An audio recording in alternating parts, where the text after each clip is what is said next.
Hello guys, this is অনন্ত। আসসালামু আলাইকুম। কেমন আছেন সবাই? অনেকদিন পরে ভাবলাম একটু যমুনায় যাই।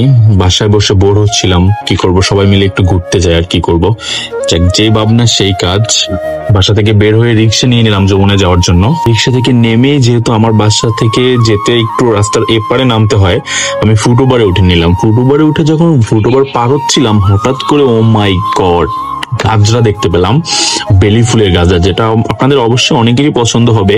মেয়েদের একটু বেশি পছন্দ বেলি ফুলের গাজরা, আপনাদেরও ভালো লাগবে, সবারই ভালো লাগবে।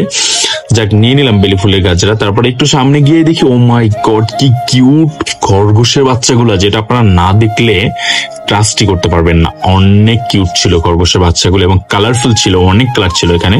অবশেষে ফুটওভার পার হয়ে আমরা একটু যখন ওপারে গেলাম, একটু হাঁটাহাঁটি করে সামনে গিয়ে যমুনা ফিচার পার্কের সামনে একটা জুস বার আছে, যেটা আপনারা সবাই ফলো করবেন। ওখানে কিন্তু কাঁচা আমের জুস পাওয়া যায়।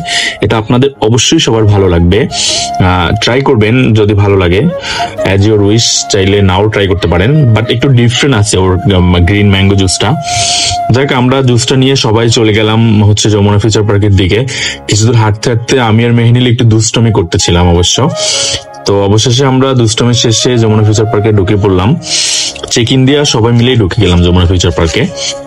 যমুনা ফিচার পার্কের ভিতরে ঢোকার পরে যে গ্রিন ট্রিটা, এটা অবশ্য আর্টিফিশিয়াল একটা ট্রি, এটা গাছ, বাট আপনাদের ভালো লাগবে। ছবি তোলার জন্য একটু ব্যাকগ্রাউন্ড যদি ভালো, একটু লাইটিং চান বা ছবি তোলার জন্য, যমুনা ফিচার পার্কে ম্যাক্সিমাম জায়গায় আসলে ছবি তোলার জন্য পারফেক্ট। এটাও খুব ভালো একটা প্লেস, আপনারা চাইলে ছবি তুলতে পারেন।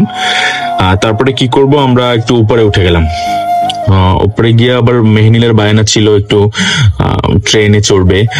ওকে যমুনা ফিউচার পার্কে অবশ্য আপনার টপ ফ্লোরে ট্রেনের ব্যবস্থা আছে, আপনারা গেলে অবশ্যই সবাই দেখতে পারবেন, বাচ্চাদের জন্য যদিও। তো ওকে ট্রেনে টিকিট কেটে আমরা একটু ঘোরাঘুরি করলাম। এরপরে আবার ফাঁকে আমরা একটু ফটো বুথে গেলাম। ওখানে ফটো বুথ আছে, আপনারা গেলে অবশ্যই সবাই দেখতে পাবেন। ফটো বুথে গিয়ে ও মাই গড, সবাই একটু ফটোশুট করে নিলাম, যে যার মতন একটু ভিডিও করে নিলাম। তারপরে অবশ্যই এতক্ষণ এত কিছু করার পর একটু ক্লান্ত হয়, ক্ষুধা লাগে, স্বাভাবিক হালকা একটু ক্ষুধা লাগলো। পরে ভাবলাম কি করা যায়, একটু বিরিয়ানি ট্রাই করি। ওখানে অবশ্যই একটা রেস্টুরেন্ট ছিল বেস্ট, আমরা ওখানে একটু হান্ডি বিরিয়ানি যেটা, ওইটাকে ট্রাই করলাম, ভালো লাগলো খুবই। ওটা খাওয়ার পরে আমরা একটু ঘোরাঘুরি করে আর কি করব, এখন খাবার শেষে কি করা যায় চিন্তা করে ভাবলাম আমরা একটু আড়ংয়ে যাই। আড়ংয়ে কিছু কেনাকাটা করলাম। কেনাকাটা করা শেষ করতে না করতে আমরা দেখলাম যে এখানে হচ্ছে একটা অফার চলতেছে, যেটা আপনাদের সাথে আসলে শেয়ার না করলেই নয়। এটা হচ্ছে মিস্টার ডে তে অবশ্য অফার বলাটা ভুল হবে, কারণ রেগুলার প্রাইসের থেকেও কিছু কিছু প্রোডাক্টের প্রাইস বেশি ছিল। তারপর ওরা অফার দিচ্ছে, ওটা 30%, 20%, 40% একটা অফার ছিল ওদের।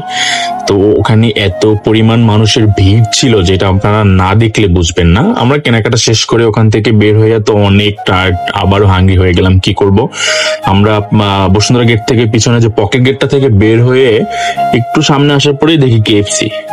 তো কি করলাম, কেএফসি দেখে আর কি করব, লোভ সামলাতে পারলাম না, সবাই চলে গেলাম ওখানে। কেএফসিতে গিয়ে একটু খেয়ে নিলাম। কেএফসি তো মানে মোস্ট পপুলার আইটেম হচ্ছে চিকেন, ওগুলো তো আমরা অবশ্যই নিয়েছি। পাশাপাশি ওদের বার্গারটাও বেস্ট, আপনারা ট্রাই করবেন, ভালো লাগবে।